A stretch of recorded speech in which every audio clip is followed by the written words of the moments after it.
Book of James, we are in the series team na Growing in the Lord. And you know na si James is very practical dito. Talagang direct akong magsalita.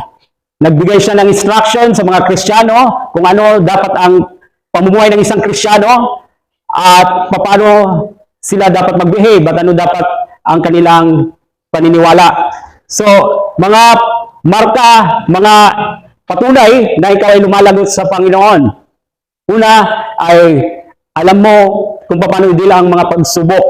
You deal trials in the right way. And dealing in the right way, you count it all joy, ask wisdom, trust God, trust in the Lord, and with humility. And you resist temptation. Yan ang isang patunay na ikaw ay lumalago sa Panginoon. But if you are still giving in sa mga tukso, temptations, and you still following sa kagustuhan ng iyong laman, then you are not walking sa kalooban ng Diyos. You are not growing as well sa iyong relasyon sa Panginoon. And another mark of a Christian na lumalago sa Panginoon is hindi siya tagapakinig lamang, but doers of the Word of God as well. Tagapagsagawa ng salita ng Diyos. And another mark na patunay na ikaw lumalago is you don't show favoritism, no favoritism, no prejudice, no walang kumbaga discrimination. And panglima, mayroong resulta sa buhay mo ng mabubuting gawa. Naglilingkod ka sa Diyos, may mga mabubuting. Remember sabi ni Jesus sa Matthew, sabi niya, let your light shine that they may say your good works, na makita ng mga tao yung mga mabubuting gawa ninyo, and they will glorify your Father in heaven. Yung mabubuting gawa ay hindi ginagawa para maligtas ka. Ginagawa mo mabubuting gawa dahil may relasyon ka na sa Diyos. Natanggap mo na ang kanyang abag, biyaya, ang kaligtasan, at ang resulta noon ay ang mabubuting gawa. And today, ang ating titingnan sa chapter 3, another mark na ikaw ay lumalago sa Panginoon is you control your tank.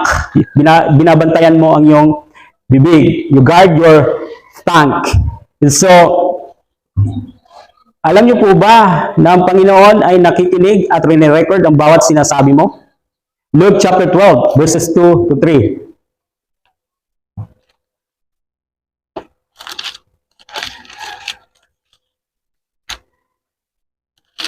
Lucas kapitulo 12, versikulo 2, walang natatagong na di malalantad at walang nalilihim na di mabubunyag. Ang sinabi ninyo sa dilim ay maririnig sa liwanag, at ang ibinulong ninyo sa loob ng silid ay pagsisigawan sa lansangan. Hey, si Iman, yung tao. Alam niyo po ang ibig sabihin ko. So, one day, ipapahayag sa atin, sa bawat isa sa atin, ang mga salita na lumabas sa ating mga bibig. And mahalagang tandaan po natin ito, that God is listening and recording our conversations, mga pinag-uusapan natin, yung mga sinasabi natin. So, it is no wonder na yung half-brother ni Jesus, si Santiago, would write such a strong na utos concerning sa ating tank, sa ating bibig. Tingnan niyo po sa verse 19 sa ating text.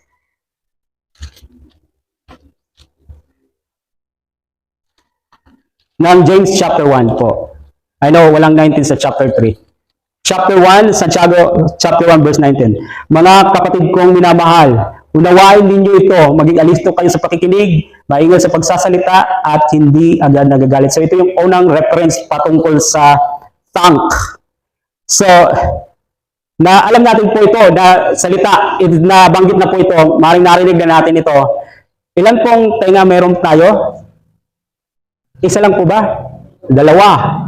At ilang bibig meron tayo? Isa. So, may nagsabi na since na binigyan tayo ng dalawang tenga at isang bibig, dapat makinig tayo ng dalawang beses ng masigit kaysa sa pagsasalita. Mas makinig muna tayo kaysa sa pagsasalita. So, lahat po ito sa atin. Talagang, sabi ko sa inyo, si James, sub-shooter talaga eh. Tatamaan tayo bawat isa. So, lahat tayo may problema dito. Sino po wala problema sa tank? Hindi po para sa inyo to. Hindi na po kayong, hindi. So, verse 26. Sabi po dito sa verse 26, sa James chapter 1, kung inaakala ni naman na siya ay religyoso, ngunit hindi naman siya marunong magpigil ng dila, dinadaya lamang niya ang kanyang sarili. So, second reference dito sa James, patungkol sa tank, ay ito pong verse 26. So, James is exhorting us dito about tank kasi ginagamit natin kadalasan, maybe sometimes to kadalasan ang ating bibig ng hindi tama. We misuse our tongue. So here in James chapter 3, I'm gonna point out tatlong bagay na makikita po natin dito sa binasa natin. Una, posible na makontrol ang ating tongue. Posible na makontrol ang ating tongue. Tingnan niyo po sa verse 2. Tayong lahat ay nagkakamali sa iba't ibang paraan. Sa English, walang perfecto. Sino po dito ang perfecto? Kung magsabi po kayo ng perfecto kayo, yun din po ay problema sa bibig, pagsisinungaling. So, walang perfecto. Tayong lahat ay nagkakamali sa iba't ibang paraan. Ay sino mang hindi nagkakamali sa kanyang pananalita ay isang taong ganap at marunong magpigil sa sarili. So, none of us are perfect kasi nagkakamali tayo sa ating pagsasalita, sa ating sinasabi. Pagsasalita tayo minsan sa isang tao ng hindi maganda or yung chismis, yung paninirang puri o yung mga pagsisinungaling, yun po ang lumalabas sa bibig. And we've done those things and none of us are perfect. But he says, tingnan niyo po sa verse 2, sabi po dito, ang sino mang hindi nagkakamali sa kanyang pananalita ay isang taong ganap at marunong magpigil sa sarili. Kapag nilagyan ng renda ang bibig ng kabayo, ito'y napapasunod natin at napapabaling saan man natin naisin. Gayun din ang barko. Kahit na ito'y napakalaki at itinutulak ng malalakas na hangin, na ibabalik ito saan man naisin ng piloto sa pamamagitan ng napakaliit na timon. So, nagbigay po siya dito ng illustration, ang kabayo ay nakukontrol sa pamamagitan ng renda. Yung dinalagay lang po dito sa ilong, di po ba? Yun lang po para makontrol ang kabayo. Tapos ang barko, rudder lang, napapasunod ang barko ng rudder, yung bilog, maliit na bilog, pero malaking barko. And so, nakukontrol ang kabayo ng maliit na bagay at ganun din ang barko napapasunod saan man itong direksyon na naisin. And ganun, ang ibig sabihin din po, ganun din posibleng makontrol ang bibig. Posibleng mapigilan ang bibig. At kagaya din ng kabayo na napapasunod ang buong katawan at ang buong barko sa pamagitan lang ng maliit na yung bilog. Sabi dito sa verse 4, sa pamagitan ng napakaliit na timon, yung timon sa likod, di po ba? Yung sa ilalim ng tubig ng barko, yung parang wheel. So, this is speaking to us the same, kapag napasunod po natin ang ating bibig, ganun din ang buong katawan, nadidisiplina natin ang buong area ng ating katawan. But notice verse 8, sabi ni James po, ngunit wala pang nakakapagpaamo sa dila. Ito ay kasamaang hindi mapigil at puno ng kamandag na nakakamatay. So, hindi natin kayang pigilan ang ating bibig, pero kayang pigilan ni God ang ating bibig. The way that we can tame our tongue is sa pamagitan po ng banal na espiritu. Sa pamagitan po ng Diyos. Minsan, talagang hindi natin mapigilan yung bibig natin sa sarili natin. But when we pray, Lord, tulungan mo po ko na ma-tame ko ang aking bibig. Nag-struggle ako sa aking tongue. Kaya in the morning or every day, we need to ask God, Lord, control my tongue. Sa tingnan niyo po, ito po yung panalangin ng isang salmista sa awit 141 sa Old Testament. Psalm 141.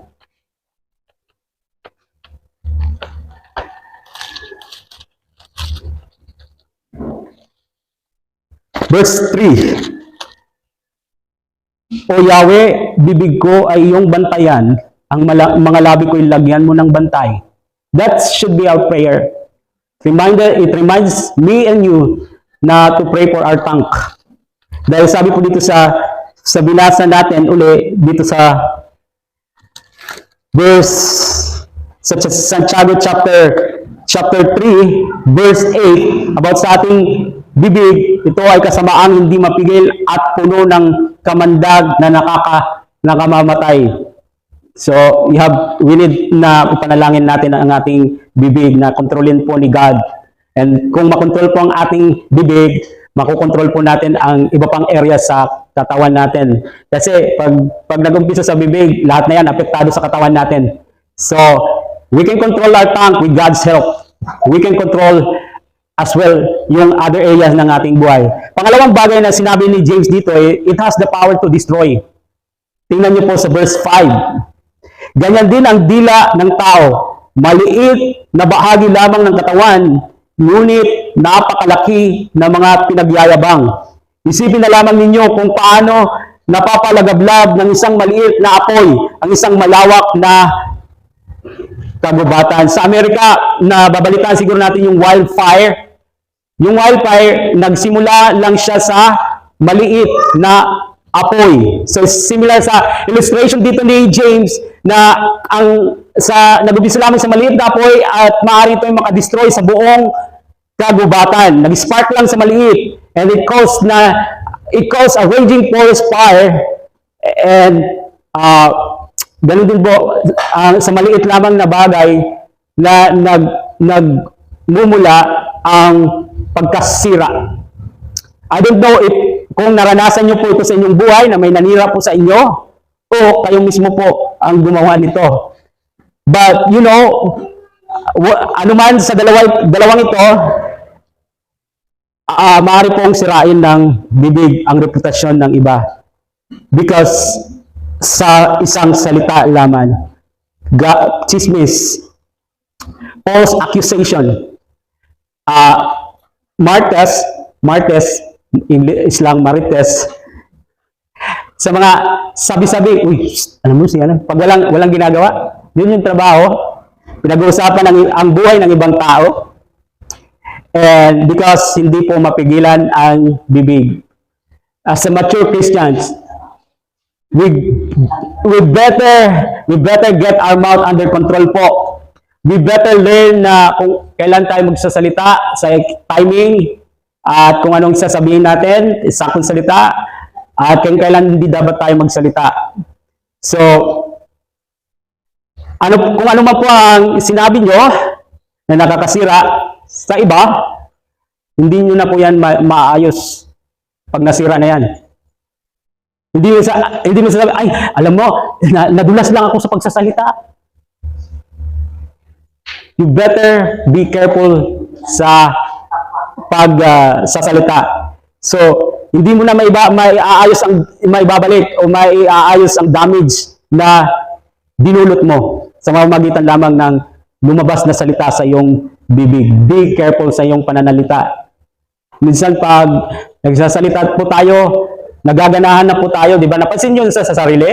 Napansin ko po ito sa sarili ko. Pag nagsasalita na tayo ng, lalo na, minsan listo yung mga salita na hindi maganda, yun yung gusto ng bibig natin. Lalo na kapag hindi natin gusto ang tao, lalo na pag nagagalit tayo. So, we need to pray for our tongue. Panalangin natin ang ating sarili, ang ating bibig. And control sa ating bibig.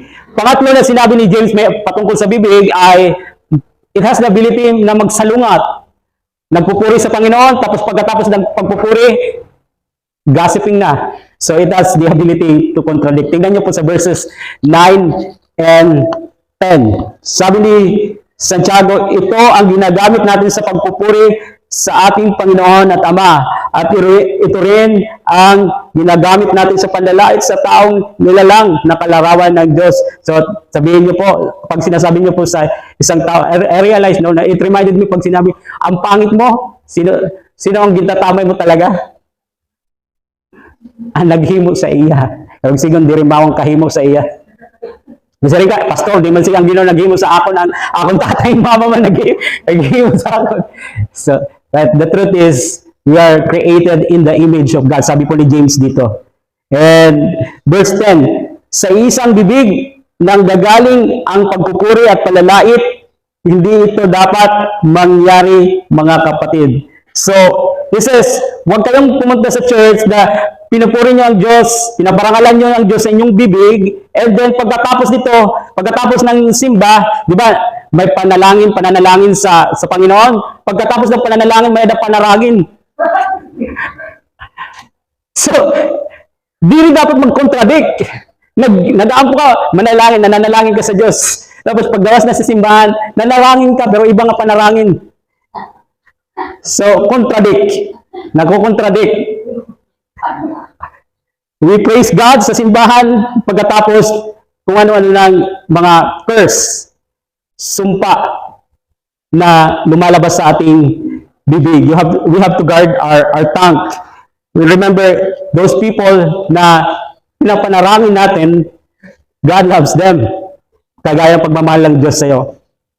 And James is reminding us that you cannot use your tongue na contradictory, na kung saan you are praising God, 30 minutes, nagpuri ka sa Panginoon, 5 minutes, and then afterwards, you are cursing somebody, na yung tao na kung saan nag-cause sa iyo ng galit.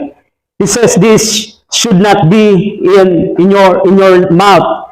Tanggalin niyo po, practical application, huwag niyo pong ipagpatuloy ang paninirang puri, ang pagchichismis, ang pagsisinungaling na cause ng bibig, ang pagkukurs, ang panluloko sa isang tao, or panlalait sa isang tao. So this talagang diretso sa target. All of these kind of things we can do sa ating pananalita. Instead, sinasabi sa atin dito na gamitin natin ang mouth natin para sa pagpupuri sa Diyos, encourage others, inspire others, bigyan ng babala ang iba, magbigay ng payo, magturo, to give comfort, bless, and affirm. But sometimes, di ba, sometimes like Jesus, di ba, sabi niya sa mga Pharisees, you hypocrites. So, sometimes, yung person na we love is we rebuke, but it's a wake-up call sa kanila that they should do kung ano ang tama. Not in a motive na to put them down. Okay? Yung context dito is to put others down. Okay? So, how many na sa ating buhay na experience natin na naranasan natin na ginamit natin ang ating bibig para to bless people or to bless others at parangalan? Ilang beses na ba sa ating buhay na ginamit natin ang bibig natin to bless others and to honor God? Ito po yung application, Efeso 4:29. Sabi po ni Pablo, si Pablo naman po nagsulat ito, Efeso Kapitulo 4, versikulo 9.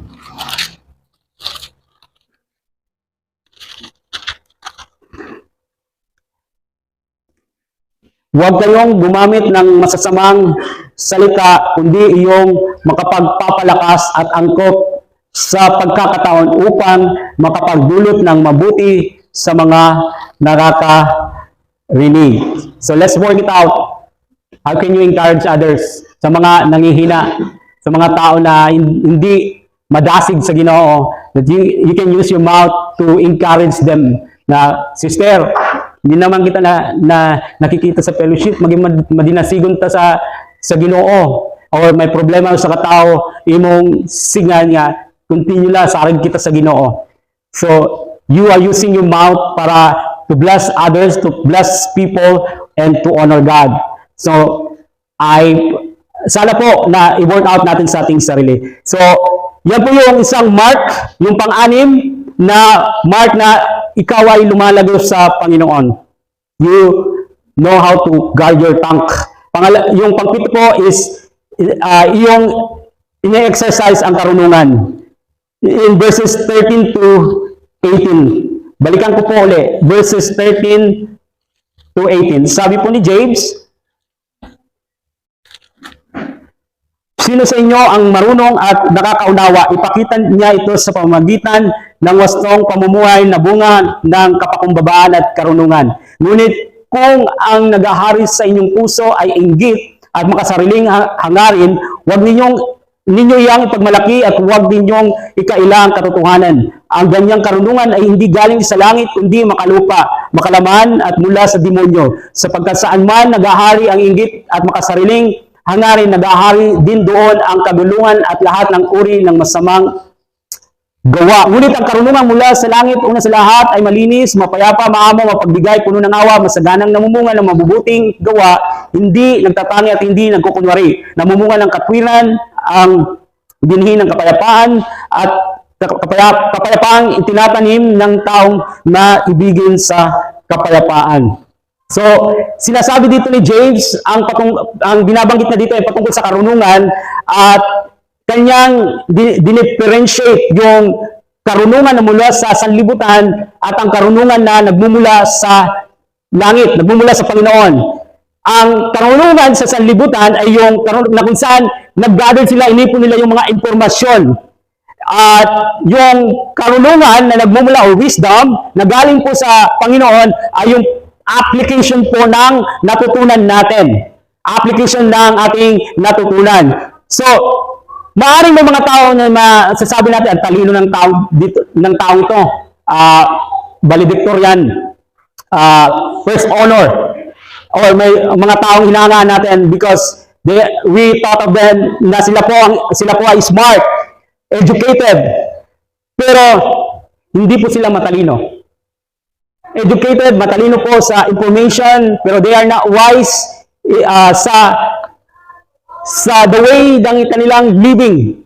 They might wise in their own eyes, and that is earthly na karunungan. James writes na ang earthly po na karunungan is when people ay wise, matalino sa sarili nilang paningin, in their own eyes, at ang bunga po nito ay, tingnan niyo po, ang bunga, and the inggit at makasariling hangarin. Yun po yung bunga dito. In verse 14, binanggit ni James. People will think na ito po yung karunungan because na-achieve nila. They appreciate these people kasi na-achieve na ang laki ng kanilang nakamit or nagtagumpay sila sa buhay. May mga mansyon, may mga magagandang sasakyan, may pera, but God is not impressed sa iyong na-accomplish. Ang tinitingnan ni God ay kung paano mo yun na-accomplish. Kung nakuha mo naman ang lahat ng bagay nito na sa maraming mga nagtagumpay sa buhay, pero sa maling pamamaraan, they accomplish those things because may ginawa silang illegal, they cheated sa somebody or they cheated sa kanilang maybe perhaps business, they achieve those things. They are in their own way, they are wise in their own eyes. And God is not impressed. God is looking sa process kung paano mo na-achieve. Did you acknowledge God sa iyong mga ginawa? Did you pray sa bagay na iyan? Did you trust the Lord? Did you do it nang ayon sa pamamaraan ni God? Kahit pa maraming mga tao na na-impress sa'yo dahil na-achieve mo yung mga bagay, yung tagumpay na yon, pero hindi naman according sa kalooban ng Diyos, God is not impressed. And again, the kind of wisdom na kailangan natin is nagmumula po sa heaven. At yun po ay pag-apply ng karunungan, yung natutunan natin, ina-apply natin sa ating buhay. And he says na ang bunga po ng karunungan, tingnan niyo po sa verse 17, ngunit ang karunungan mula sa langit, una sa lahat ay malinis, mapayapa, maamo, mapagbigay, puno ng awa, masaganang namumunga ng mabubuting gawa, hindi nagtatangi at hindi nagkukunwari. So ito po yung mga katangian, yung fruit ng karunungan nagmumula po sa kay God. And salungat naman po ang karunungan na mula po sa sanlibutan. Notice po, balikan ko po sa verse 14, ngunit kung nag-aari sa inyong puso ay inggit at makasariling hangarin, huwag ninyong ipagmalaki at huwag ninyong ikaila ang katotohanan. So, yan po ang karunungan, yung bunga ng karunungan na nanggagaling po sa sanlibutan. Payabangan, pride, pataasan, kompetensyahan, pero ang karunungan na nagmumula sa Panginoon ay ang kapakumbabaan. At sabi po na ang karunungan na namula sa sanlibutan, tingnan niyo po sa verse 15, ang ganyang karunungan ay hindi galing sa langit, kundi makalupa, makalaman at mula sa demonyo. Sabi ni James po. So that's not the mark of God's children. Hindi yan yung makikita mo sa mga anak ng Diyos. Yung makikita mo sa mga Kristiyano na lumalago sa kanilang relasyon sa Panginoon ay yung nabasa po natin sa verse 17. Malinis, mapayapa, maamo, mapagbigay, puno ng awa, masaganang, namumunga ng mabubuting gawa, hindi nagtatangi at hindi nagkukunwari. So that would mark our lives because we seek wisdom mula po sa Panginoon and we apply knowledge sa ating buhay. So, paano tayo magkakaroon ng karunungan na mula po sa langit, mula kay God? Balikan ko po sa James chapter 1, verse 5. Sabi po ni James dito, naalala niyo po, ngunit kung ang sino man sa inyo ay kulang sa karunungan, humingi siya sa Diyos at siya ay bibigyan, sapagkat ang Diyos ay nagbibigay ng sagana at hindi nanunumbat. Sabi po sa gospel, how can you receive kung hindi ka hihingi? So we ask wisdom mula sa Panginoon in order na makatanggap tayo ng karunungan na mula po sa Panginoon. And we have to check also sa ating sarili kung meron pong wisdom sa ating buhay. Tingnan niyo po sa verse 17, ang bunga po ng wisdom, na meron pong wisdom sa ating buhay, wisdom na mula po sa Panginoon. Ito po ang mangyayari. Una sa lahat ay malinis, mapayapa, maamo, mapagbigay, puno ng awa, masaganang namumunga, ng mabubuting gawa, hindi nagtatangi, at hindi nagkukunwari. So we have to check our lives and ask us, kumusta po ang ating sarili sa mga kwalidad na ito. Ako po ba at ikaw ay lumalakad, namumuhay ng kalugod-lugod, ng tama sa harapan ng Diyos? Or merong kasalanan pa rin sa ating sarili na nag-struggle tayo na hindi pa natin matanggal-tanggal? Tayo po ba ay, sabi po sa verse 17, maamo, gentleness? Or is it yung nasusunod pa rin sa buhay mo ay yung way mo? Dalawa lang yung way na maaaring masunod. Your way or highway? Your way or highway? Alam niyo po yung highway? Hindi po yung kalsada. High. Mula sa itaas na way niya. And so, let's check our lives. Pero pa ba tayong bumot sa tao na nandiyan pa rin sa ating puso? Bitterness, nandiyan. Galit, nagtatanim ng galit sa isang tao. Or, are you doubting God? Hindi ka nagtitiwala, hindi nagdududa. Ang buhay po natin ay dapat na may buhay na mayroong wisdom. At ang buhay na may wisdom ay iba po sa knowledge. Knowledge po lang dito. Yung wisdom po, ina-apply mo sa iyong buhay. Kaya nga po sabi dito sa verse 17, malinis, mapayapa, maamo, mapagbigay. Puro ito application ng information na natanggap natin. So, our life should be a life na mayroong wisdom and a life na nabumunga ng karunungan. Yan po ang ninanais ng Diyos sa ating buhay. And if you are struggling in this area or anumang bahagi na kasalanan sa iyong buhay, you know, there's a solution. May solution sa struggle mo. If you think about na you are still struggling sa kasalanan, mayroong darkness pa rin sa iyong heart, isipin niyo po ito kung gaano kadakila ang pag-ibig ng Diyos sa iyo. Gaano kalaki ang biyaya ng Diyos sa iyo, na kung saan He is willing na patawarin po tayo sa ating mga nagawang kasalanan. But, kailangan po natin na lumapit sa Kanya na may pagpapakumbaba. But if you are prideful, kasi yun po yung karunungan sa mundo pataasan ng pride. Wala akong kasalanan. Magaling ako. Palagi tama ka, tama. And hindi ka na marunong magpakumbaba sa harapan ng Diyos. And to us, Lord, may struggle ako sa isang area na ito, sa bagay na ito. Lalapit ka sa Kanya, kapag may pride ka, hindi ka lalapit sa Kanya. Pero if you are humble sa harapan ng Diyos, lalapit ka sa Kanya at hihingi ka ng kapatawaran.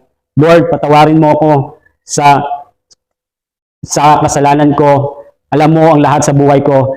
So you come to Him in meekness, kapakumbabaan. And you come to Him in faith na hindi ka itatakwil ng Diyos. You come to Him and you believe, God, loves you, and He's still willing to forgive and accept you. Because hindi po dahil na deserving ka, hindi dahil karapat-dapat ka sa harapan niya. It's because ang Diyos ay gracious at siya po ay mabuting Diyos. It's not about you. It's not about you. Oh, di ba, pag sa mga anak natin, magpakabait ka ngayon, lilibre kita sa Jollibee. Not about that, basta patungkol sa biyaya ng Diyos. Because none of us are deserving. Walang karapat-dapat sa atin. And so we come to Him in humility. And you know, alam nyo rin po, back kanina, about sa tongue, if you are struggling also sa tongue, alam nyo po ba, na kapag hindi mo kinumpes si Jesus sa iyong bibig bilang iyong Lord and Savior, you will not be saved. Hindi ka maliligtas kung hindi mo siya ikukumpisal sa iyong bibig na siya ang iyong Panginoon at tagapagligtas. Nais ko pong basahin muna sa Matthew chapter 12, verse 34 to 37.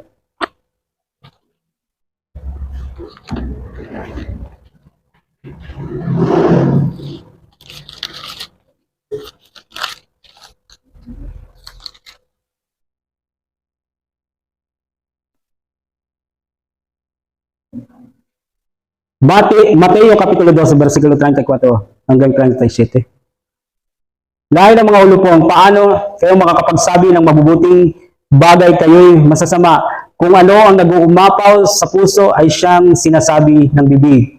Mabuti ang sinasabi ng mabuting tao, sapagkat puno ng kabutihan ng kanyang puso. Masama ang sinasabi ng masamang tao, sapagkat puno ng kasamaan ang kanyang puso. Alam niyo po kung ano ibig sabihin yon? Makikita mo na hindi tama yung heart ng isang tao kasi magmamanifest yan sa kanyang sinasabi o sa kanyang buhay. Kaya kailangan natin talaga ipalinis ang ating puso.